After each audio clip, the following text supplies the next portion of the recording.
Talofalava, welcome once again to another special program brought to you exclusively by the Savali News and the Government Press Secretariat. Today, for our guest, we have the new ambassador from the People's Republic of China to Samoa, His Excellency Fei Mingxing. Welcome to Samoa, sir. Talofalava, 你好。你好，你好。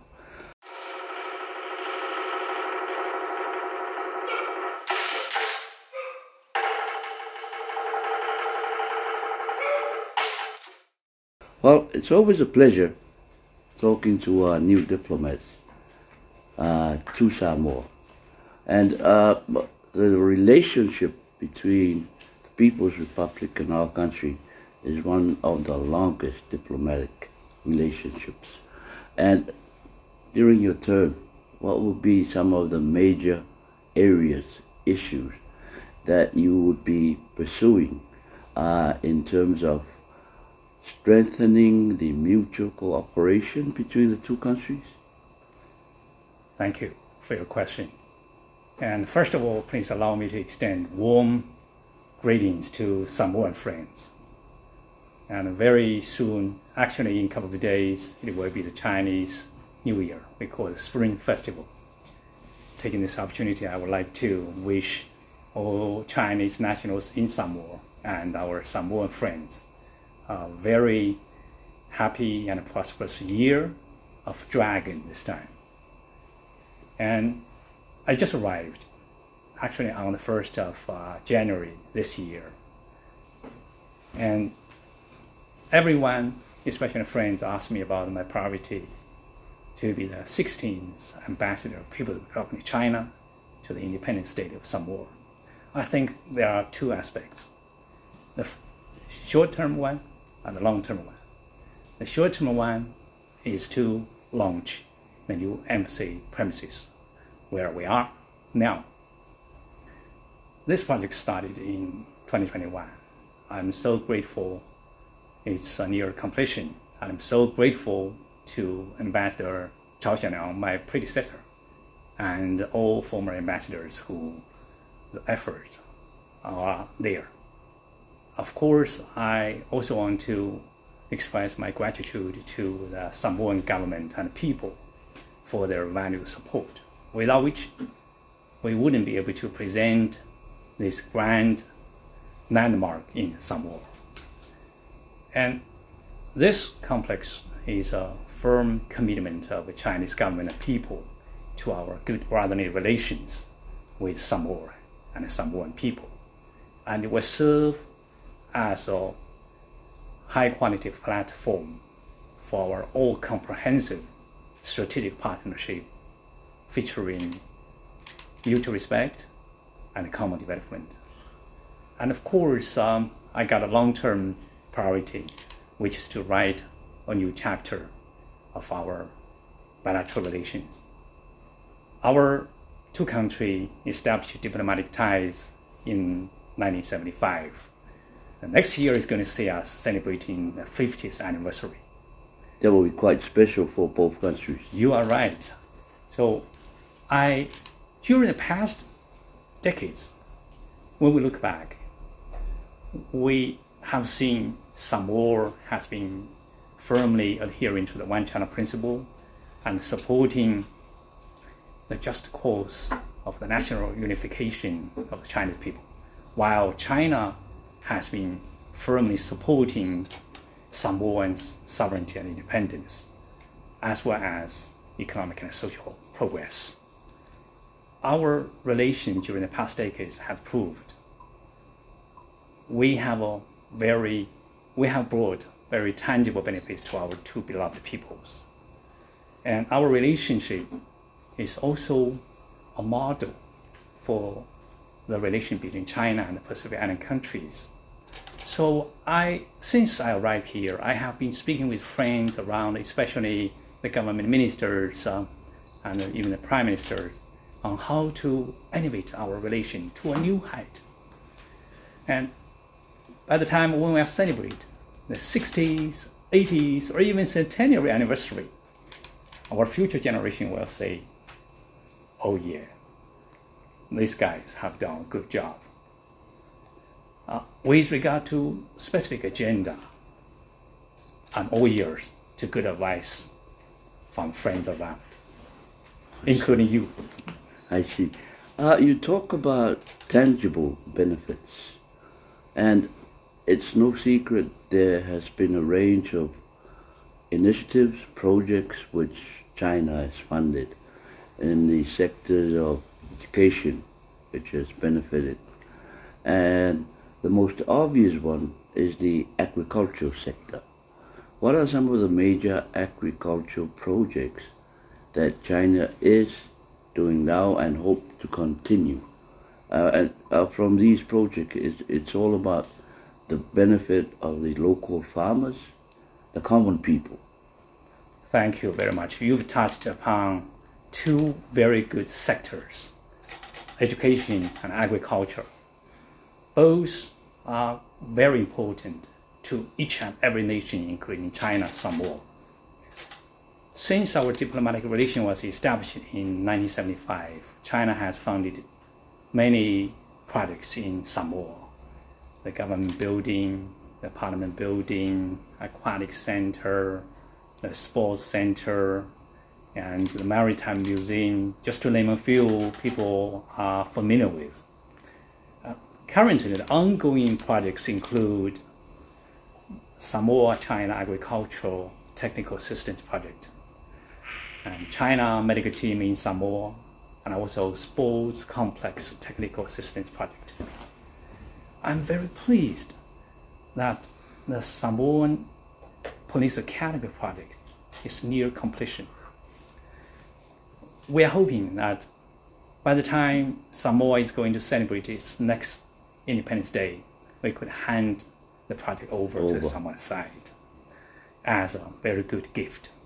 And of course, we believe this project is going to help boost Samoa police enforcement, security, capacity, and also broaden our cooperation. I'm more pleased and excited actually. We are going to launch a new project which is called a 3 Primary School Project very soon, most likely in the first half of 2024. To do that, we could make sure by the time when we celebrate the 50th anniversary of our diplomatic relation, we could hand over these 3 primary schools to the Samoan side to allow 2,500 kids to move into new classrooms, which is so exciting to us, and I'm very sure to the kids too. I even hope that I could very soon meet with some kids and ask what do they think about this project. And of course, our relationship is just like the Yellow River in China you are familiar with, and also Vaisegano River in Samoa. They just keep running and are never dry. Through our joint efforts, I think we're going to agree upon more projects which Samoa and Samoan people like to have. I see. The 3 primary schools, now that you brought that up, which areas, which schools are you at liberty to identify the schools? I'm pretty sure when people receive this sort of news, it's going to be a lot of excitement going around. Thank you. I really want to do so, and I'm pretty sure many teachers, parents, and kids are anxious to learn of it. However, I would rather leave it to the Samoan government courtesy to announce it when it's a time to do so. But good news is we are going to launch it very soon, before June 2024. And you also mentioned the education sector and agriculture sector. In addition to the primary school, China offers scholarships and training positions to Samoa. So I very much welcome the young Samoans to apply through the Samoa Public Service Commission, which is a good partner of Chinese embassy here on the matter. And for the sector of agriculture, we have the SCATAP I just mentioned. Since 2010, this project has been running for 5 phases. More than 40 Chinese agriculture experts have worked in Samoa. Their demonstration farm has been an inspiring story of our cooperation. Upon my arrival here in Samoa the first day, I learned of the excitement of the kids and villagers about this project. So far, they have done an amazing job with 100 model farmers developed, 9 agricultural stations facilitated, 9 technology packages promoted, and even more excitingly, more than 10,000 people time trained. So that's amazing. And the good news is very soon we're going to launch the new phase, the 6th phase of SCATAP, with hope that we could enable and help Samoan brothers and sisters to grow and eat more fresh vegetables and reduce imported meat, plastic chicken in particular. I learned this word in Samoa, and friends told me it wouldn't be, it's unimaginable years back for the Samoans to buy the fresh vegetable in the Sunday market. But now if you walk into the market, you can see different kinds of vegetable, fresh vegetables. We're hoping you are going to see more and more. And we also welcome and encourage Samoan people to eat more fresh vegetable. It's said by scientists and doctors, it's good to the health of the people. I see. Just a little bit going back to education. More and more people are learning the Chinese language. There's also formal courses now. And the latest development that we've been hearing whispers is that there are indications that teaching the Chinese language could be included in the official education curriculum syllabus. Is this really happening? I think this is a very interesting topic. Chinese is gaining its popularity across the world. According to some statistic report, across the world, more than 180 countries have launched their Chinese education. 76 countries have already incorporated Chinese into their national education system. In the world, and out of China, more than 25 million people are learning Chinese. And as of 2021, Chinese is the official language of UN World Tourism Organization. And I think Chinese language to Samoan young people is like a window that brings sunshine into the world valley, and or a door that leads to success of the young ones. I'm just hoping that in about 20 years or less, Samoa ambassador in China could do an interview in Chinese, as I'm doing in English now. So I commend on the idea of introducing Chinese into the local schools. And I'm hoping parents, teachers, and most importantly, kids could take this good opportunity in hand. One ancient philosopher in Chinese history, Lao Tzu, once said, 1,000 miles begins with a single step. I'm so much looking forward to the first step of the kids. If you allow me, there is something else I want to add, which might be of interest to our audience and Samoan friends, because so many people are talking about the Chinese tourists and the doctors in shortage, and etc.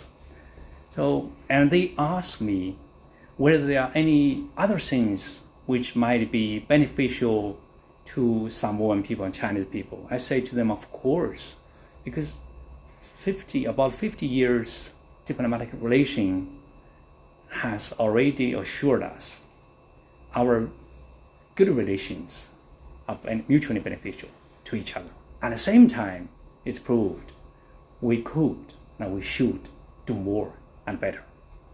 One thing I could think of initially is should Samoa could export more coconut products, seafood, or even Samoan water to China, it would be very welcome by the Chinese consumers. We have a big market there. Huge. Yes. And the second is about the TCM, traditional Chinese medicine. TCM has been recognized by more than 100 countries in the world, according to WHO. And 29 states, state members of WHO, have already formulated laws and regulation for standardized use of TCM. What I'm thinking is, should TCM be introduced into Samoa? Ordinary people will benefit from good alternative access to medical service, and most likely the lower medical cost. And of course, there are some more we could do, but I would love to stay in touch with our friends like you and to do some brainstorm and to work out some specific plan. And as far as we try hard and shoulder hand in hand, I think we could do more for our two beloved peoples. I see. So in terms of tourism, you want to see that prosper? Yes, of course. Yes, that's the last but not the least. I appreciate the local business love Chinese tourists to come. By my knowledge, in 2019, more than 176 million Chinese tourists went abroad, while only about 1,000 toured Samoa. Chinese tourists could bring fortune to local business. And however, we need to be very realistic. How many tourists can Samoa can host? We need to think about what they could eat, where they are going to live or stay, and what they like to buy. So we need to answer this kind of questions and work out a plan before their arrival. So I have been speaking with friends around. I'm willing to work with Samoan authority and also the business toward a feasible plan or a solution. So the potentials are there. Yes, potential is huge, but we just need to make it sustainable and make it a win-win result. I see. Okay. Now, medical, traditional medicine. Will you be pursuing that with the local medical authorities? Because there should be a lot of interest with that many states recognizing Chinese traditional medicine. Would that be one of the issues that you hope to pursue with local officials? Yes, I love to, because as I mentioned before, it's in need, and same time Samoa is short of doctors. Not to mention, Samoa also have its own herbal medicines, so we could learn from each other. probably integrate some more herbal medicine with the TCM to help some more brothers and sisters to reduce their medical cost and also find an alternative from going to other countries, your neighboring country, for example, for the Medicare, which is very costly, everyone's aware. So it's cost effective in terms of medical referral overseas? Yes, I think where there is a way, there is a way. We need to work together. And I'm fully prepared. And I'm very pleased after my meeting with ministers and prime ministers. I'm assured that the Samoan government is also prepared to work with the Chinese government toward a new height of our relations. Thank you again, Your Excellency, for granting us this interview. It's been a very learning experience for us. Until next time, ni hao. Thank you very much.